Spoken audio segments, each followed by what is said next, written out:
Bienvenidos y bienvenidas. Gracias por acompañarme a esta lectura. A veces nos dicen que la lectura tiene edades, que si tienes 6 años debes leer este cuento o aquella historia, que si tienes más de 20 y eres universitario tienes que leer este o este relato, o un libro gordo, o un libro flaco, o un libro de imágenes, o un libro lleno de palabras. Bueno, yo creo que eso no es tan cierto. Por eso hoy, que estamos festejando el Día de la Independencia, quiero compartir contigo uno de mis escritores favoritos. Se llama Jorge Ibargüengoitia. Él era de Guanajuato y para mí es uno de los mejores escritores que han dibujado la historia de México, con un poco de ironía, pero con mucho humor. El día de hoy quiero probar 2 cosas: que para leer no hay edad, que hay lecturas que no son para ningún tipo de edad y que Jorge Ibargüengoitia es uno de los mejores escritores mexicanos que jamás haya vivido. Entonces, la lectura que voy a compartir con ustedes el día de hoy es un pequeño fragmento de este libro que se llama Instrucciones para vivir en México y lo escribió Jorge Ibargüengoitia. ¿Estás listo? ¿Estás lista? Trae a tu mamá, trae a tu papá, tu tío, tu tía, tu abuelo, tu hermano, tu hermana, a quien tú quieras. Mándale este video a tu maestro, también puedes hacerlo, porque vamos a escuchar una de las historias que escribe Jorge Ibargüengoitia en este libro respecto al grito de la independencia. ¿Preparados? Acá vamos. Instrucciones para vivir en México, de Jorge Ibargüengoitia. Este fragmento se llama Sangre de héroes. El grito irreconocible. El otro día oí a una madre explicarle a su hijo de 7 años los rasgos fundamentales de la historia de México basándose en una de esas series de estampas con retratos de hombres célebres. Le decía: Morelos es el del pañuelo amarrado en la cabeza. Zaragoza es el de los anteojitos. Colón es este, que se parece a tu tía Carmela. Iturbide el de las patillas y cuello hasta las orejas. El cura Hidalgo es este viejito calvo. Francamente, mi primera clase de historia fue mucho más interesante. Mi madre me llevó a la Alhóndiga de Granaditas y me dijo: de esos ganchos que ves allí, colgaron las cabezas de los insurgentes. Me impresionó tanto la noticia que me quedé convencido de haber visto no solo los ganchos, sino también las cabezas.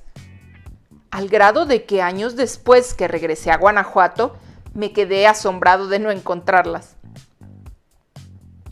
Mi abuela también me daba clases de historia. A su manera. Claro que su fuerte era la revolución. Ojo parado, el hermano de Madero se hincaba y les pedía: ¡no me maten, no me maten! De nada les sirvió, porque de todos modos lo mataron. En materia de la independencia, los informes que me daba eran de otra índole. Sabía los nombres de la familia de 6 o 7 generaciones. Me decía: tú te llamas Jorge Ibargüengoitia Antillón Cumin Castañeda. Aquí seguía una lista de nombres que he olvidado, excepto los últimos 3, que eran Aldama, Crespo y Picacho. Aldama, el héroe de la independencia, cuya cabeza estuvo colgada de uno de los ganchos de la Alhóndiga, era mi abuelo en 4º grado, es decir, yo soy su chosno. Durante muchos años viví orgulloso, sintiendo que por mis venas corría sangre de héroes. Hasta después que me enteré de que Aldama no fue el único de la familia que intervino en la toma de Granaditas. En el interior de la Alhóndiga estaba el penúltimo gachupín de la familia, don Pedro Ibargüengoitia, quien murió en esa ocasión, allí mismo y por la razón antes expuesta. Cuenta la leyenda que, en el pánico que había entre los españoles de Guanajuato, al saber que se acercaban los insurgentes, don Pedro decidió irse a la Alhóndiga y encargó a su mujer, que era mexicana, a un amigo suyo, el señor Ajuria. Tomada la plaza, incendiada la Alhóndiga y muerto don Pedro, los otros dos casaron y formaron una familia que resultó tan ilustre como la mía. Pero ahora regresemos a la señora que está explicándole a su hijo que Morelos es el que tiene el pañuelo amarrado en la cabeza, etc. Lo que quiero decir al poner como ejemplo el de esta señora es que con el culto a los héroes lo único que se ha logrado es volverlos aburridísimos. Tanto se les ha depurado y se han suprimido con tanto cuidado sus torpezas, sus titubeos y sus debilidades, que lo único que les queda es el pañuelo que llevan amarrado en la cabeza, la calva, o alguna frase célebre como "vamos a matar gachupines", o "si tuviéramos parque no estarían ustedes aquí", etc. En este sentido, Hidalgo es de los que salen más perjudicados. Hasta físicamente. Es de los pocos casos conocidos de personas que han seguido envejeciendo después de muertas. Fíjate, fue fusilado a los 58 años, pero no ha faltado quien, arrastrando por la elocuencia, diga: quisiera besar los cabellos plateados de este anciano venerable. 58 años. Cada año se conmemora su célebre grito, repitiéndolo corregido, censurado y aumentado hasta volverlo irreconocible. De tal manera que cuesta trabajo imaginar en sus labios frases que no sean "¡Viva México! ¡Viva Fernando VII! ¡Vamos a matar gachupines!" O peor todavía, "¡Viva México! ¡Viva la independencia! ¡Vivan nuestros héroes!". Los libros de texto nos pintan un cuadro soporífero.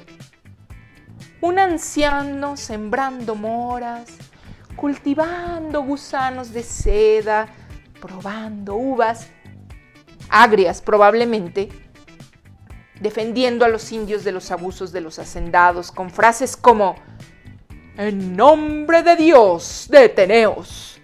Tened piedad de estos pobres indios". Todos los rasgos interesantes del personaje se pierden.